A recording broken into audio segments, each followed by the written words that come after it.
টানা ৮ মাস ধরে ফিলিস্তিনের গাজায় অবিরাম হামলা চালাচ্ছে ইসরায়েল। হামলায় এখন পর্যন্ত ৩৭,০০০-এরও বেশি মানুষ নিহত হয়েছেন। তাদের বেশিরভাগই নারী ও শিশু।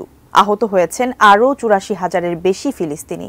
গাজার এমন কোনো জায়গা বাদ নেই যেখানে নেতানিয়াহু বাহিনী আগ্রাসন চালায়নি। এমন পরিস্থিতিতে গাজায় যুদ্ধবিরতির প্রস্তাবে সমর্থন দিয়েছে জাতিসংঘ। নিরাপত্তা পরিষদে পাশ হওয়া এই প্রস্তাবে রাজিও হয়েছে হামাস। তবে মানতে হবে এক শর্ত। কি সেই শর্ত জানাচ্ছেন এসআই রাজ।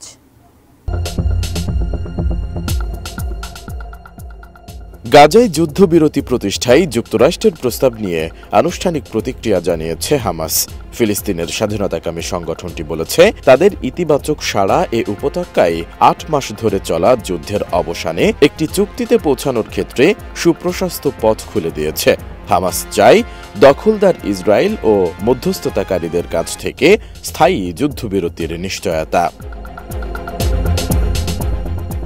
আরেক সশস্ত্র গোষ্ঠী ইসলামিক জিহাদের সঙ্গে যৌথ বিবৃতিতে হামাস বলেছে, তারা যুদ্ধবিরতির প্রস্তাবে রাজি হতে ইতিবাচকভাবে প্রস্তুত আছে। নিরাপত্তা পরিষদে সোমবার যে প্রস্তাবটি পাশ হয়েছে সেটিতে প্রথমে ৬ সপ্তাহের জন্য যুদ্ধবিরতির কথা বলা হয়েছে। তবে হামাস চাই স্থায়ী যুদ্ধবিরতি। কাতার, মিশরের সঙ্গে যুক্তরাষ্ট্র, যারা হামাস ও ইসরায়েলের মধ্যে মধ্যস্থতা করেছে, তারা নিশ্চিত করেছে হামাস যুদ্ধবিরতির প্রস্তাবে জবাব দিয়েছে।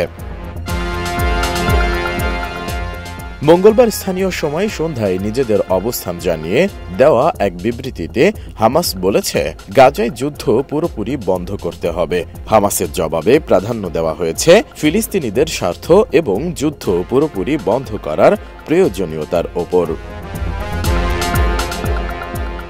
সশস্ত্র এ গোষ্ঠীটি আরও বলেছে, যুদ্ধ পুরোপুরি বন্ধ করতে ইতিবাচকভাবে কাজ করতে প্রস্তুত আছে তারা। বিশ্বমানের থার্মিক্স রড, সালাম স্টিল থার্মিক্স, দেশের একমাত্র থার্মিক্স রড। এদিকে হামাসের জবাবের ব্যাপারে যুক্তরাষ্ট্রের প্রেসিডেন্টের দপ্তর হোয়াইট হাউজের জাতীয় নিরাপত্তা মুখপাত্র জন কিরবি বলেছেন, হামাস প্রস্তাবের জবাব দিয়েছে, এটি একটি সহায়ক বিষয় হবে। এছাড়া হামাসের প্রস্তাবটি আরও ভালো করে ভাবা হবে বলেও জানিয়েছেন তিনি। এর আগে মার্কিন পররাষ্ট্রমন্ত্রী অ্যান্টনি ব্লিংকেন বলেছিলেন, দখলদার ইসরায়েলের প্রধানমন্ত্রী বেনিয়ামিন নেতানিয়াহু যুদ্ধবিরতির প্রস্তাবের বিষয়টি পুনরায় আশ্বস্ত করেছেন এবং পুরো বিশ্ব হামাসের জবাবের অপেক্ষায় ছিল। গত মাসে যুদ্ধবিরতির এই প্রস্তাবটি প্রথম সামনে আনেন মার্কিন প্রেসিডেন্ট জো বাইডেন। এতে বলা হয়, প্রথমে দুই পক্ষ ৬ সপ্তাহের যুদ্ধবিরতিতে পৌঁছাবে। এই সময় ফিলিস্তিনি বন্দী ও নির্দিষ্ট ইসরায়েলি জিম্মিদের ছাড়া হবে। এরপর দ্বিতীয় ধাপে গাজা থেকে ইসরায়েল তাদের সব সেনাকে প্রত্যাহার করে নেবে এবং দুই পক্ষ একটি স্থায়ী যুদ্ধবিরতিতে পৌঁছাবে, যেটি আলোচনার মাধ্যমে নির্ধারণ করা হবে। এসআই রাজ, এটিএন নিউজ।